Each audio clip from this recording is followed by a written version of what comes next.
सारी दुनिया में 135 से ज्यादा वैक्सीन ट्रायल्स में है।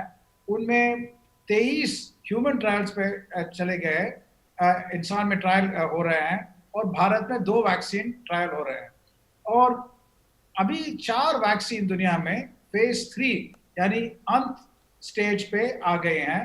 तो उम्मीद है कि उनमें से कुछ न कुछ, या हमारे देश के वैक्सीन भी आगे बढ़ेंगे, तो वैक्सीन आने की उम्मीद है काफी ज्यादा। तब तक हमें और चीजों पे ध्यान देना पड़ेगा।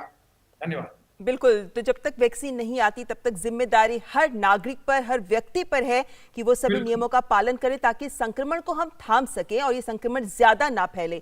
ऐसे में डॉक्टर गुलेरिया, जब हम इस बड़ी तस्वीर को देखते हैं, आंकड़ों के पीछे की तस्वीर को देखते हैं, तो हम ये पाते हैं कि जो इस वक्त संक्रमित लोग हैं उनका आंकड़ा स्वस्थ हो रहे लोगों का आंकड़े से बहुत बीच में अंतर बहुत ज्यादा है। क्या हम ये मान सकते हैं कि ये बेहतर प्रबंधन जिसकी वजह से ये तस्वीर सामने आ रही है, ये हर स्तर पर देखी जा रही है, और ऐसे में जो 10 राज्य हैं जहां ज्यादातर मामले जहां पर हैं, ऐसे में वहां पर बेहतर प्रबंधन को लेकर क्या सवाल खड़े हो रहे हैं, उन पर कैसे गौर किया जा रहा है?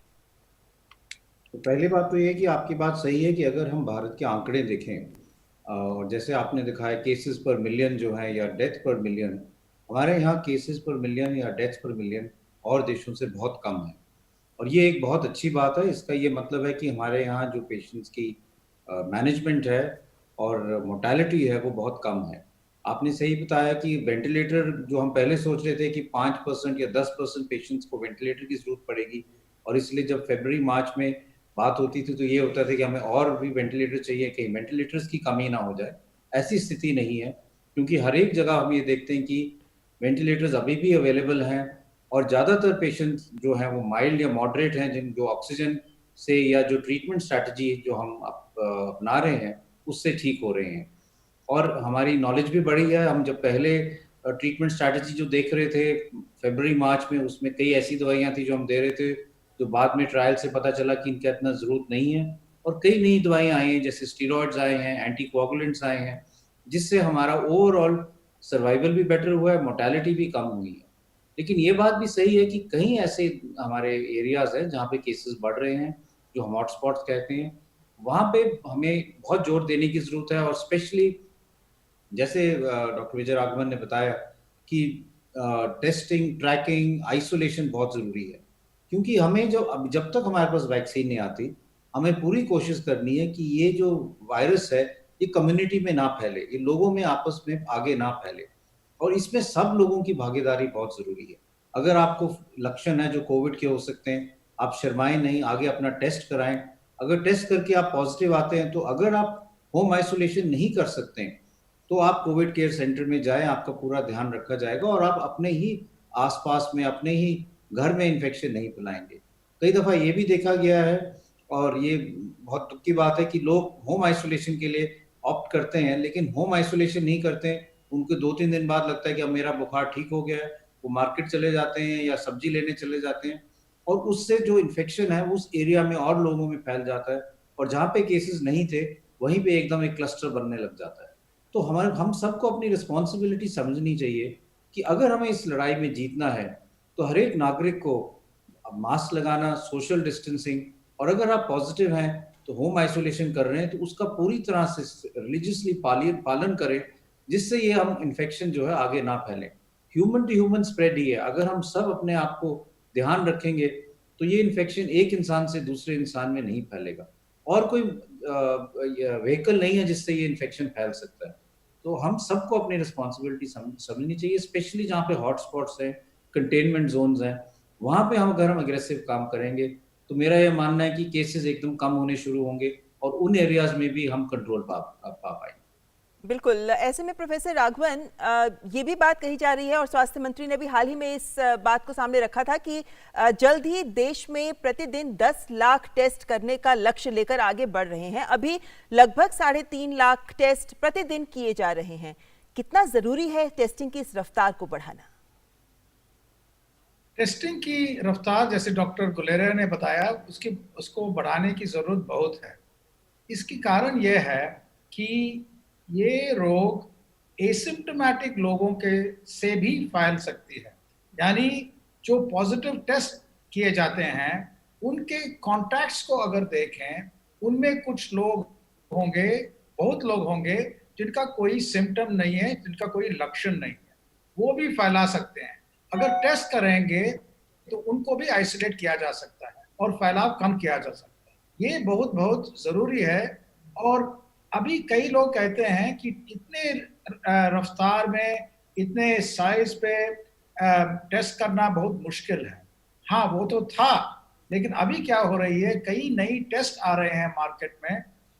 एम्स में डॉक्टर गुलेरिया ने एक एंटीजन टेस्टिंग की वैलिडेशन की, उनकी टीम ने, वो आ गई, और कई और भी आएंगे जो सस्ता भी है और जो जल्दी भी रिजल्ट दे सकती है। ऐसे नई नई टेस्ट जो आ रहे हैं, इससे टेस्ट करना भी आसान हो जा रही है। तो टेस्टिंग लार्ज स्केल में करना मुमकिन हो रही है।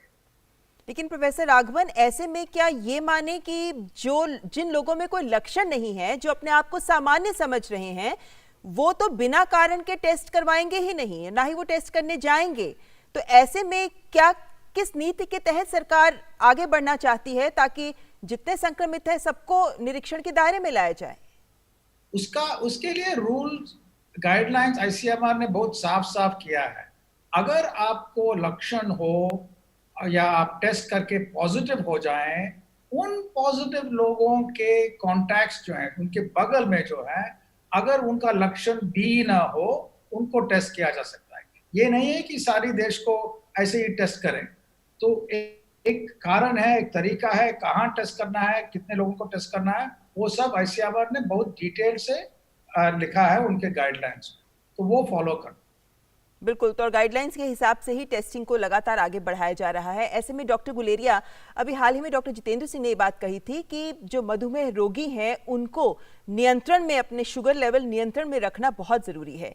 ऐसी कोमॉर्बिडिटीज़ वाले बहुत सारे पेशेंट्स हैं जिनको इस बात की आशंका होती है, संदेह होता है, डर भी होता है कि शायद वो ज़्यादा वल्नरेबल हैं, उन्हें कोविड-19 संक्रमण जल्दी हो सकता है। जो गाइडलाइंस लगातार जारी की जाती रही हैं, जो अरेंजमेंट्स अब बाकी पेशेंट्स के लिए भी हॉस्पिटल्स में लगातार दी जाती रही हैं, वो कितनी काफ़ी साबित हो रही हैं? यानी अन्य समस्याओं वाले मरीजों के लिए भी हम कहाँ तक द्वार खोल पा रहे हैं? तो आपकी बात बिल्कुल सही है। दो चीज़ें बहुत ज़रूरी हैं। एक तो चीज़ ये है कि जहाँ हम कोविड की पूरी तैयारी कर रहे हैं, नॉन कोविड पेशेंट्स जो हैं, वो उनकी केयर नहीं सफ़र होनी चाहिए। चाहे वो डायबिटीज़ के पेशेंट हो, हाइपरटेंशन के पेशेंट हो, हार्ट डिजीज़ वाले पेशेंट हो, कैंसर के पेशेंट्स हों, या वो पेशेंट्स हों जो रेगुलर डायलिसिस पे हैं। क्योंकि हम ये नहीं चाहते कि कोविड की लड़ाई के कारण इन लोगों की केयर सफ़र करें या यहाँ पे मोर्टेलिटी बढ़े। इसलिए इस काम के लिए भी कुछ हॉस्पिटल्स कोविड हैं और कुछ नॉन कोविड हैं, और नॉन कोविड हॉस्पिटल सारे इन लोगों को मैनेज कर रहे हैं। सरकार ने कई स्कीम्स बनाई हैं जहाँ पे हम लोगों को रीच आउट कर रहे हैं। कुछ ऐसी फैसिलिटीज हैं जहाँ पे घर घर जाके इन लोगों का मैनेजमेंट हो सकता है और दवाइयाँ भी दी जा सकती हैं। दूसरी चीज ये है कि जो लोग जिनको कोमॉर्बिडिटीज हैं और जिनकी उम्र ज्यादा है, वो एक वनरेबल पॉपुलेशन माना जाता है, क्योंकि इन लोगों में चांसेस हैं कि इन्फेक्शन जो है वो ज्यादा सिवियर हो सकता है।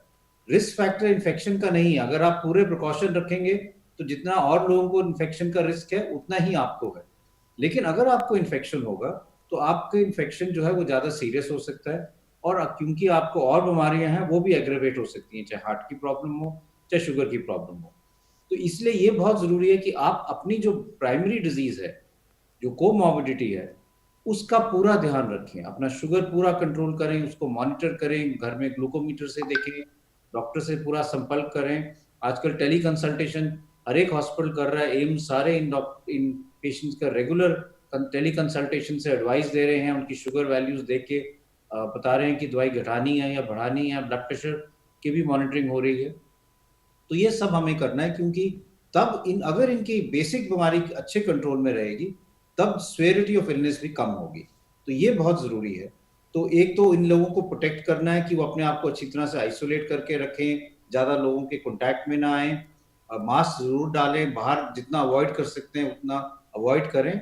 और दूसरा यही है कि अगर अपनी जो भी अपनी कोमॉर्बिडिटीज है उसका पूरी तरह से ट्रीटमेंट करें, उसमें कोई लापरवाही ना करें। बिल्कुल प्रोफेसर राघवन, एक बात जो महसूस की जा रही है कि अब मुंबई, चेन्नई, दिल्ली जैसे हॉटस्पॉट्स, शहरों के हॉटस्पॉट्स से हटकर नए हॉटस्पॉट्स, बेंगलुरु, हैदराबाद जैसे नए हॉटस्पॉट्स बन रहे हैं। वहीं हम देख रहे हैं कि किस तरीके से केंद्र से टीम बिहार जैसे राज्यों में जा रही है ताकि वहां पे संक्रमण जो लगातार बढ़ रहा है उसे थामने के लिए काम किया जाए। किस तरीके से ये काम आगे बढ़ता है? कौन कौन से ऐसे पहलू होते हैं जिन पर गौर किया जाता है कि नए हॉटस्पॉट्स ना बने? देखिए, ये तो बहुत इम्पोर्टेंट प्रश्न पूछा आपने। नए हॉटस्पॉट्स के बारे में जानकारी कैसे हो सकती है और वहाँ अस्पताल या पेशेंट को हैंडल करने के लिए फैसिलिटीज कैसे प्रॉब्लम आने से पहले बढ़ाया जा सकता है और समस्या को मिटाने में भी काम किया जा सकता है। क्या एक आरोग्य सेतु ऐप है जो कॉन्टैक्ट ट्रेसिंग ऐप है, जो हम सब लोगों के पास होनी चाहिए। उससे ये पता चलता है कि किन लोगों को कहाँ पॉजिटिव कांटेक्ट हुआ है, कहाँ किसको पॉजिटिव नहीं हुआ है। साथ में एक और बैक एंड डैशबोर्ड है जो भारत सरकार के हेल्थ मिनिस्ट्री, माइटी सब काम कर रहे हैं और डिस्ट्रिक्ट से काम कर रहे हैं। इसका नाम है आरोग्य सेतु इतिहास। इससे क्या करते हैं कि सारी देश में जहां जहां जो भी पॉजिटिव हो उनका कहाँ लोकेशन है, उनकी जानकारी को लेके वो देखते हैं फैलाव कैसी हो सकती है।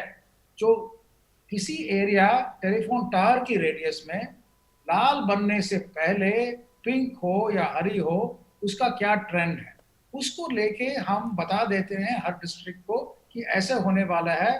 अगर आप ये करें तो ये समस्या को कम कर सकते हैं, और अगर प्रॉब्लम फिर भी हो, आपको इतनी बेड्स, इतनी वेंटिलेटर या ऑक्सीजन सपोर्ट सिस्टम्स चाहिए।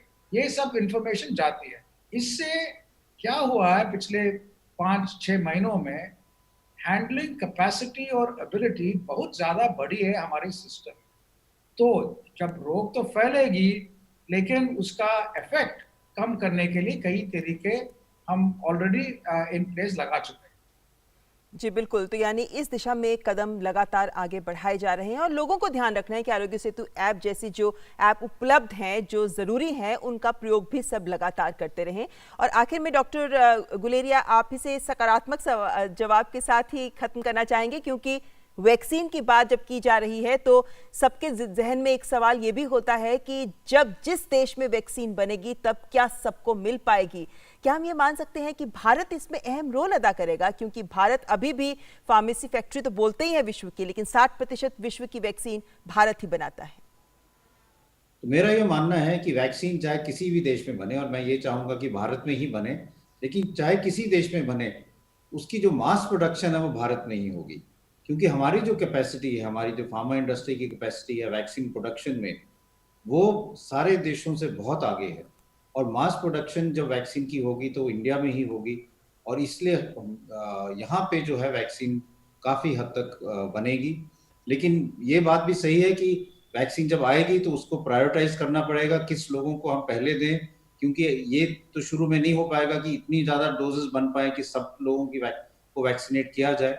तो जो हाई रिस्क ग्रुप हैं या जिनको हम ज़्यादा प्रोटेक्शन करना चाहते हैं क्योंकि उनमें मोर्टेलिटी ज़्यादा हो सकती है, उन पे प्रायोरिटाइज करके वैक्सीनेशन दी जाएगी। लेकिन बल्क वैक्सीनेशन प्रोडक्शन जो है वो इंडिया में ही होगी। बिल्कुल, और ऐसे में सबकी कोशिश यही रहेगी कि हर एक जन को वैक्सीन मिल सके, तभी कोविड-19 संक्रमण से विश्व मुक्ति पा पाएगा। बहुत बहुत शुक्रिया प्रोफेसर राघवन, आपका भी, और साथ ही डॉक्टर गुलेरिया आपका भी हमारे साथ इस चर्चा में जुड़ने के लिए। शुक्रिया। और बढ़ते हैं आगे, खबर राजस्थान से, जहां की सियासी संकट अब थमते नहीं दिख रहा। दरअसल भाजपा ने जहां फोन टैपिंग के मामले में सीबीआई जांच की मांग कर डाली है और राहुल गांधी और गहलोत सरकार से भी सवालों के जवाब मांगे हैं, तो वहीं बीजेपी के साथ साथ अब बसपा ने भी गहलोत सरकार पर हमला बोला है। राजस्थान की सियासी जंग थमने का नाम नहीं ले रही है। बीजेपी और कांग्रेस दोनों आरोप प्रत्यारोप में लगे हुए हैं। राजस्थान में सरकार को गिराने और पार्टी तोड़ने का प्रयास करने के कांग्रेस के आरोपों को खारिज करते हुए बीजेपी ने इस घटनाक्रम को झूठ और फरेब की कथा करार दिया है। पार्टी का कहना है कि सारा षड्यंत्र कांग्रेस के घर में रचा जा रहा था। ये षड्यंत्र, झूठ, फरेब और किस प्रकार कानून को ताक में रख के काम किया जाता है, इन सभी का मिश्रण है राजस्थान में कांग्रेस पार्टी में जो राजनीतिक परिदृश्य चल रहा है, जो नाटक खेला जा रहा है, एक मिश्रण है। पाप उन्हीं के घर में था, दाग उन्हीं के घर में था, और ये सारा षड्यंत्र उन्हीं के घर में रचा जा रहा था। Conspiracy existed with in the Congress party. Party ने गहलोत सरकार पर गलत तरीके से फोन टैपिंग का आरोप लगाते हुए राजस्थान सरकार, मुख्यमंत्री अशोक गहलोत और कांग्रेस नेता राहुल गांधी से कई सवाल पूछे हैं। पार्टी ने पूछा है, क्या राजस्थान में फोन टैपिंग की जा रही थी और क्या ये आधिकारिक स्तर पर की जा रही थी? क्या मानक प्रक्रियाओं यानी एसओपी का पालन हुआ? क्या सभी राजनीतिक पार्टियों के लोगों के साथ इस प्रकार का व्यवहार किया जा रहा है? क्या राजस्थान में परोक्ष रूप से आपातकाल नहीं लगाया जा रहा? क्या कांग्रेस सरकार ने स्वयं को विपरीत परिस्थितियों में पाकर अपनी सरकार को येन केन प्रकारेण बचाने के लिए कानून को ताक पर नहीं रखा? पार्टी ने पूरे मामले की सीबीआई से जांच कराने की मांग की है। भाजपा इस पूरे प्रकरण का सीबीआई द्वारा जांच की मांग करती है। क्या एसओपी फॉलो हुआ? फोन टेपिंग इत्यादि किया गया? क्या संविधान को ताक पे रखा गया? इस बीच राजस्थान के सियासी संकट में अब बीजेपी भी पुलिस के पास पहुंच गई है और कांग्रेस के राष्ट्रीय प्रवक्ता रणदीप सिंह सुरजेवाला सहित प्रदेशाध्यक्ष गोविंद सिंह डोटासरा, महेश जोशी एवं मुख्यमंत्री अशोक गहलोत के ओएसडी लोकेश शर्मा के खिलाफ बीजेपी और उसके नेताओं की छवि धूमिल करने का आरोप लगाते हुए केस दर्ज कराया है। भाजपा ने कांग्रेस के नेताओं के खिलाफ मानहानि और अन्य धाराओं के खिलाफ मामला दर्ज करने की मांग की है। हालांकि कांग्रेस आरोपों से इनकार कर रही है। यहां आकर के आपके सामने बताना चाहते हैं कि वो कांग्रेस पार्टी को, अशोक गहलोत जी की सरकार को स्थायित्व प्रदान करने के लिए 100% हम उनके साथ में हैं। किसी तरह का कोई भ्रम नहीं पाले, इसके लिए आपके समक्ष हम सब आए हैं। उधर राजस्थान के पूर्व मुख्यमंत्री और बीजेपी नेता वसुंधरा राजे ने भी गहलोत सरकार पर हमला बोला है। वसुंधरा ने ट्विटर पर लिखा, कांग्रेस की आंतरिक कलह का नुकसान राज्य की जनता को उठाना पड़ रहा है। राजस्थान में जब कोरोना से 500 मौत हो गई हैं और 28,000 लोग पॉजिटिव हैं, ऐसे समय में जब हमारी महिलाओं के खिलाफ अपराध ने सीमाएं लांघ दी हैं, ऐसे समय में जब प्रदेश में बिजली समस्या चरम पर है, कांग्रेस, भाजपा और भाजपा नेतृत्व पर दोष लगाने का प्रयास कर रही है। सरकार के लिए सिर्फ और सिर्फ जनता का हित सर्वोपरि होना चाहिए। बसपा प्रमुख मायावती ने भी राजस्थान में चल रही सियासी उठापटक के बीच शनिवार को मुख्यमंत्री अशोक गहलोत पर तीखा हमला बोला और कहा कि राज्यपाल कलराज मिश्र को राज्य में राष्ट्रपति शासन की सिफारिश करनी चाहिए। उन्होंने लिखा, जैसा कि विदित है कि राजस्थान के मुख्यमंत्री गहलोत ने पहले दल बदल कानून का खुला उल्लंघन व बसपा के साथ लगातार दूसरी बार दगाबाजी करके पार्टी के विधायकों को कांग्रेस में शामिल कराया और अब जग जाहिर तौर पर फोन टैप करा के उन्होंने एक और गैर कानूनी व असंवैधानिक काम किया है। इस प्रकार राजस्थान में लगातार जारी राजनीतिक गतिरोध, आपसी उठापटक व सरकारी अस्थिरता के हालात का वहां के राज्यपाल को प्रभावी संज्ञान लेकर वहां राज्य में राष्ट्रपति शासन लगाने की सिफारिश करनी चाहिए ताकि राज्य में लोकतंत्र की और ज्यादा दुर्दशा न हो। गौरतलब है कि पिछले साल राजस्थान में बसपा के सभी 6 विधायक कांग्रेस में शामिल हो गए थे। इस मामले में राज्यपाल के पास शिकायत हुई है। उधर सचिन पायलट समेत बाकी कांग्रेस विधायकों को स्पीकर सीपी जोशी की ओर से मिले नोटिस का मामला फिलहाल राजस्थान हाईकोर्ट में है और इस पर सोमवार को सुनवाई होनी है। फिलहाल इन विधायकों पर स्पीकर की कार्रवाई मंगलवार शाम तक रोक लगी है। दिल्ली से विक्रमजीत सिंह और जयपुर ब्यूरो के साथ news night desk, DD news. रक्षा मंत्री राजनाथ सिंह ने जम्मू कश्मीर के केरन सेक्टर में नियंत्रण रेखा के निकट एक अहम अग्रिम चौकी का शनिवार को दौरा किया। रक्षा मंत्री के साथ प्रमुख रक्षा अध्यक्ष जनरल बिपिन रावत और सेना प्रमुख जनरल एम नरवणे नॉर्थ हिल चौकी पहुंचे, जहां वरिष्ठ अधिकारियों ने सीमा पर हालात के संबंध में उन्हें जानकारी दी। राजनाथ सिंह ने सैनिकों के साथ बातचीत की तस्वीर पोस्ट करते हुए ट्वीट किया। जम्मू कश्मीर के कुपवाड़ा में एलओसी के निकट एक अग्रिम चौकी का आज दौरा किया और वहां तैनात सैनिकों से बातचीत की। रक्षा मंत्री ने कहा, हमें हर हालात में देश की रक्षा करने वाले इन बहादुर और जांबाज सैनिकों पर गर्व है। उन्होंने जम्मू कश्मीर के दौरे के दूसरे दिन अमरनाथ गुफा के भी दर्शन किए। रक्षा मंत्री ने शुक्रवार को जम्मू कश्मीर में शीर्ष सैन्य अधिकारियों के साथ सुरक्षा हालात की समीक्षा की थी।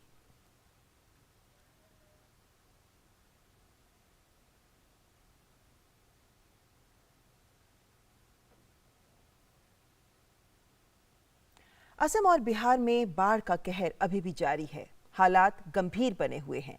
असम में मरने वालों की संख्या 79 पहुंच गई है, जबकि तकरीबन 27 लाख आबादी बाढ़ से प्रभावित है। वहीं बिहार में भी कई नदियां अब भी खतरे के निशान से ऊपर बह रही हैं। देश के तमाम राज्यों में मानसून फैल चुका है और बारिश हो रही है, लेकिन बिहार और असम में बारिश के बाद बाढ़ की स्थिति गंभीर बनी हुई है। दोनों ही राज्यों में कई नदियां खतरे के निशान से ऊपर हैं, तो साथ ही लाखों लोग प्रभावित हैं। बिहार में नदियों के उफान पर रहने के कारण बाढ़ की स्थिति गंभीर बनी हुई है। बाढ़ का पानी कुछ और इलाकों में फैल गया है। राज्य के 8 जिलों की 150 पंचायतों की 2,88,000 से अधिक की आबादी बाढ़ से प्रभावित हो गई है। केंद्रीय जल आयोग की रिपोर्ट के अनुसार गंडक नदी डुमरिया घाट में खतरे के निशान से ऊपर है। परमान नदी अररिया में, अधवारा नदी एकमी घाट और कमतौल में, महानंदा नदी डेंगरा घाट, बागमती नदी हायाघाट बेनीबाद और रुन्नी सैदपुर में, कमला बालान नदी झंझारपुर में खतरे के निशान से ऊपर बह रही है। हालांकि अधिकतर स्थानों पर इन नदियों का जलस्तर या तो स्थिर हो गया है या फिर घट रहा है। बूढ़ी गंडक नदी का जलस्तर खगड़िया और समस्तीपुर में बढ़ रहा है। दरभंगा में जमींदारी बांध का कटाव हो रहा है। इस कारण कई और इलाकों में बाढ़ का खतरा पैदा हो गया है। जिलाधिकारी त्यागराजन ने बांध का निरीक्षण किया। उन्होंने कहा कि फिलहाल स्थिति नियंत्रण में है। बाढ़ प्रभावित लोगों के लिए कम्युनिटी किचन की शुरुआत करने के आदेश दिए गए हैं। बात असम की करें तो राज्य में बाढ़ के हालात अब भी गंभीर बने हुए हैं, जहां 26 जिलों के 3000 से अधिक गांव बाढ़ में डूबे हुए हैं। बाढ़ की वजह से राज्य में अब तक 79 लोगों की मौत हो गई है। राज्य में तकरीबन 27 लाख आबादी बाढ़ से प्रभावित हुई है। राज्य का धुबरी सबसे प्रभावित जिला है। राज्य में बाढ़ की विभीषिका के बीच से एक सुकून देने वाली खबर आई। 2 साल की मादा बाघ को काजीरंगा राष्ट्रीय उद्यान प्राधिकरण के कर्मचारियों ने सुरक्षित उसके आवास क्षेत्र में ले जाकर छोड़ा। दरअसल ये बाघ शाविका मंगलवार को बरनडुब्बी इलाकों में वन्य जीव कर्मचारियों को मिली थी, जो बाढ़ की वजह से अपने समूह से बिछड़ गई थी। ये 2 साल की बाघ शाविका अपने एक और साथी के साथ जंगल से बाहर सुरक्षित स्थानों की तलाश में निकली थी, जिसे ग्रामीणों द्वारा क्षेत्र में देखा गया था।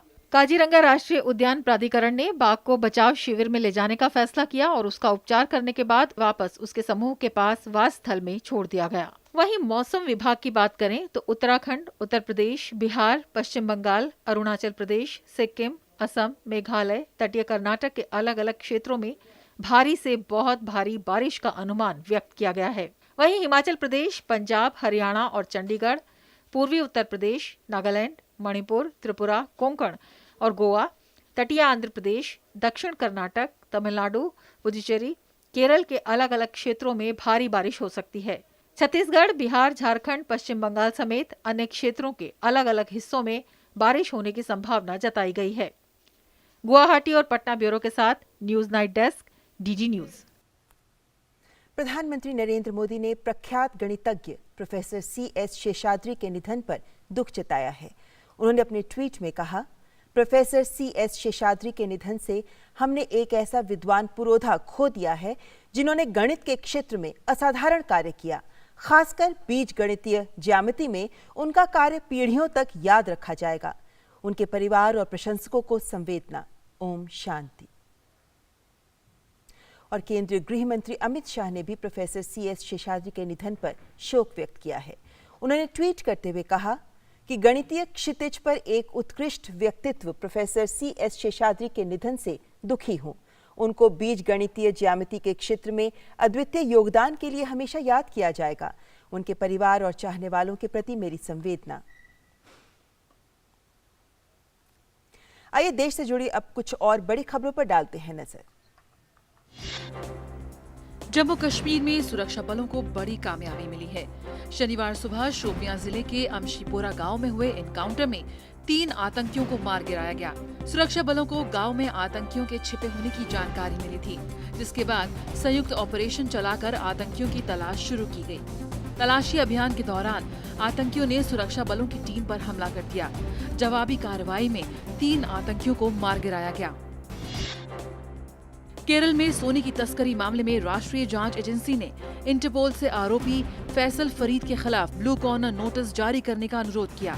NIA के अधिकारी स्वप्ना सुरेश और संदीप नाहर को सोने की तस्करी के मामले में सबूत संग्रह के लिए तिरुवनंतपुरम में उनके निवास स्थान पर ले गए। केरल में सोने की तस्करी मामले के मुख्य आरोपी सारथ पीएस को एनआईए की विशेष अदालत ने शुक्रवार को 7 दिनों के लिए एनआईए की हिरासत में भेज दिया।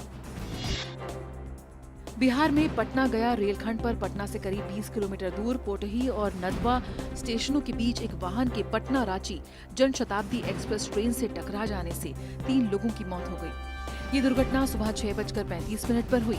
तीनों मृतक वाहन से यात्रा कर रहे थे। दुर्घटना से रेल यातायात पर कोई असर नहीं पड़ा है। उपराष्ट्रपति एम वेंकैया नायडू ने मैसूरू के पूर्व महाराजा वाडियार को उनकी जन्मशती पर श्रद्धांजलि अर्पित की।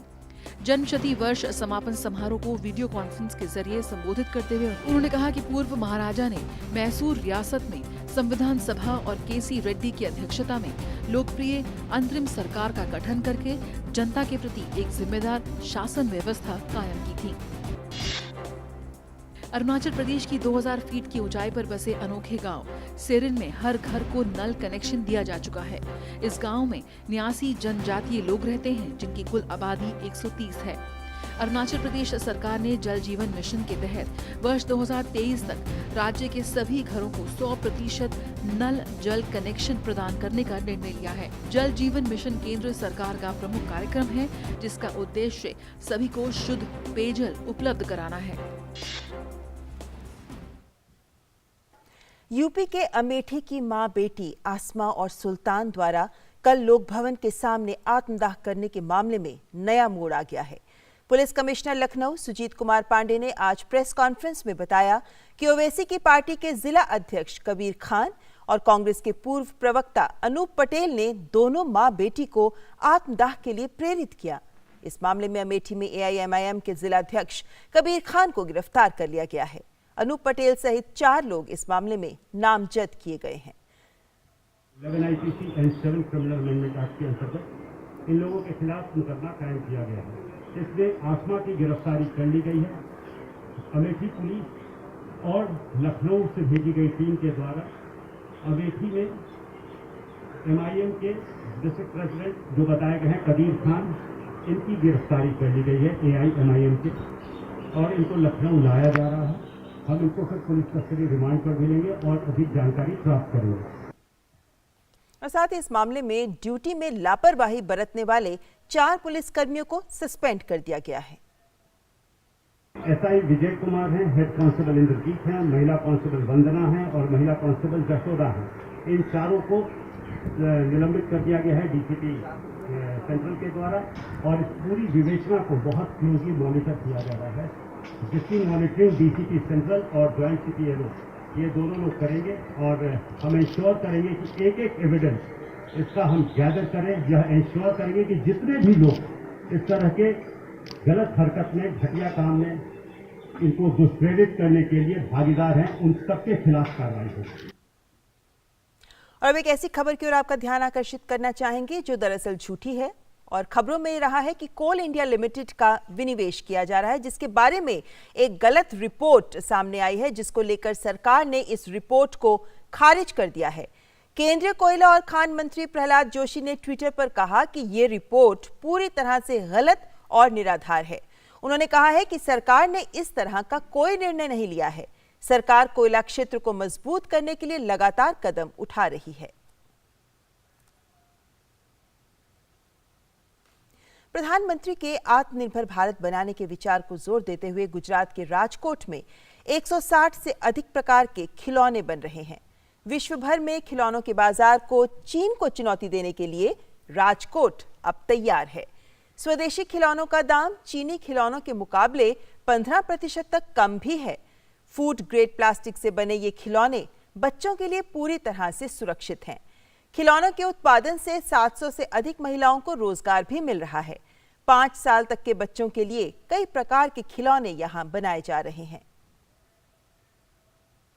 हमारे पास अभी 150 प्रोडक्ट है प्रमोशनल टॉयज की, और हम अभी बिग टॉयज में भी इंट्रोड्यूस करने वाले हैं। बिग टॉयज भी इंट्रोड्यूस करने वाले हैं, तो उसमें भी हम काफ़ी सारा मार्केट कवर करेंगे। बिग टॉयज है, गेम्स टॉयज है, एजुकेशनल टॉयज है, तो सॉफ्ट टॉयज है, उसमें भी हम अभी वो भी हम लॉन्च करेंगे।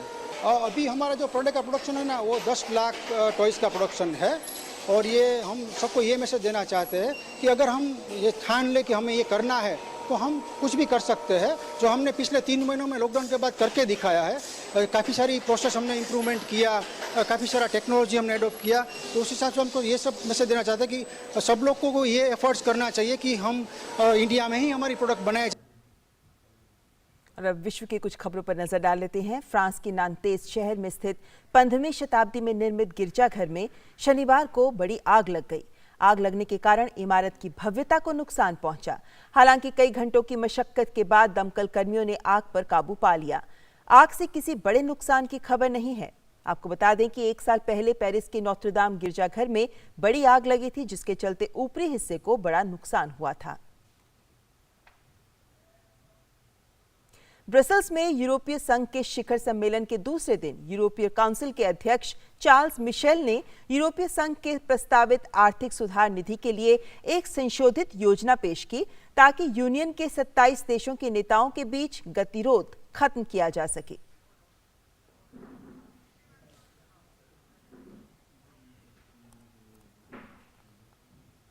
और एम्स से एक बड़ी खबर आ रही है कि नई दिल्ली में सोमवार से कोरोना वैक्सीन के ह्यूमन ट्रायल्स एम्स में शुरू होंगे। दरअसल सबसे बड़े स्तर पर एम्स में ही ये ट्रायल्स किए जाएंगे। भारत बायोटेक का बनाया कोवैक्सिन का परीक्षण किया जा रहा है और इसकी निगरानी ICMR कर रहा है। तो एम्स में सबसे बड़े स्तर पर भारत बायोटेक के बनाए कोवैक्सिन का परीक्षण किया जाएगा और इस परीक्षण में ICMR लगातार इस परीक्षण की निगरानी कर रहा है और देश के कई अन्य अस्पतालों में और संस्थानों में भी ये टेस्टिंग शुरू हो चुकी है। एम्स में 100 लोगों पर ये ह्यूमन ट्रायल किया जाएगा और इस ह्यूमन ट्रायल के लिए 18 से 55 साल तक के स्वस्थ व्यक्ति को इस ट्रायल का हिस्सा बनाया जा सकता है और सभी लोगों का कोरोना टेस्ट के अलावा उनके लिवर की भी जांच की जाएगी।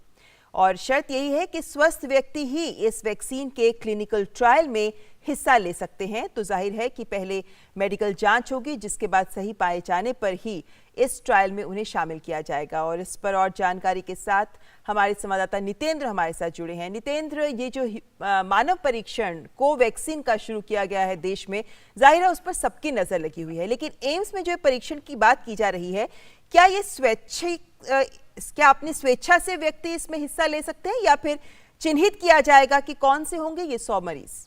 जी बिल्कुल ममता, स्वेच्छा से व्यक्ति हिस्सा ले सकता है, वॉलंटियर है। 18 से 55 साल की उम्र की क्राइटेरिया रखा गया है और एक नंबर भी दिया गया है और एक ईमेल भी दिया गया है जो हम लोग अपने टीवी स्क्रीन पे फ्लैश कर रहे हैं। तो उसमें SMS के जरिए या कॉल करके या फिर ईमेल करके के जरिए आप उस पर रजिस्ट्रेशन करा सकते हैं और वो जो लोग भी रजिस्ट्रेशन कराएंगे वो 18 से 55 साल तक की उनका उम्र होना चाहिए और वो स्वस्थ व्यक्ति होना चाहिए। उनका कोरोना टेस्ट होगा, अगर कोई पॉजिटिव होगा तो उनको बिल्कुल भी ट्रायल में शामिल नहीं किया जाएगा।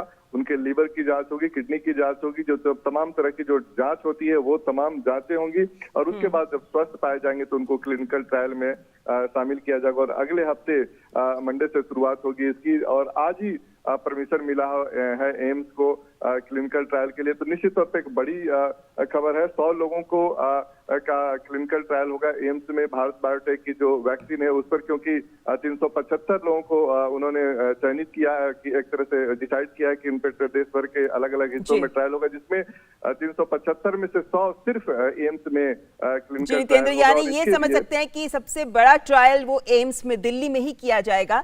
सबकी नजर रहेगी इस पर कि किस तरीके से प्रक्रिया आगे बढ़ती है, कौन होंगे वो 100 लोग जो इसका हिस्सा बन सकते हैं। जाहिर है सब इस पर ध्यान रखेंगे। बहुत बहुत शुक्रिया नितेंद्र, ये बड़ी जानकारी हमें देने के लिए कि दिल्ली के एम्स में कोवैक्सीन का 100 व्यक्तियों पर परीक्षण किया जाएगा। और अब खेल खबर, एक अहम खेल खबर है ये कि अगले साल होने वाले टोक्यो ओलंपिक का स्थान तय हो गया है। प्रतिस्पर्धाओं का कार्यक्रम तो वही रहेगा जो इस साल रहने वाला था। खेलगांव और मुख्य मीडिया सेंटर भी तैयार किए जा रहे हैं और उद्घाटन समारोह 23 जुलाई 2021 को होगा, जबकि महिला सॉफ्ट बॉल और फुटबॉल की स्पर्धाएं 21 जुलाई से होंगी। और इसके साथ न्यूज़ नाइट में आज बस इतना ही। नमस्कार।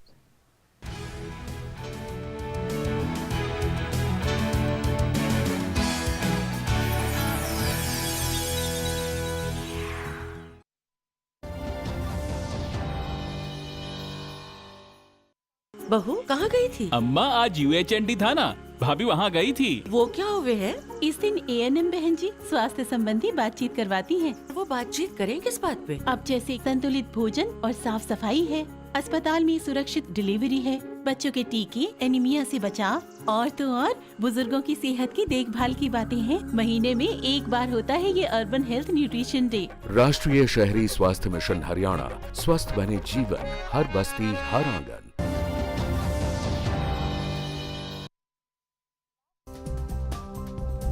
भीम ऐप का प्रयोग करके हम अपने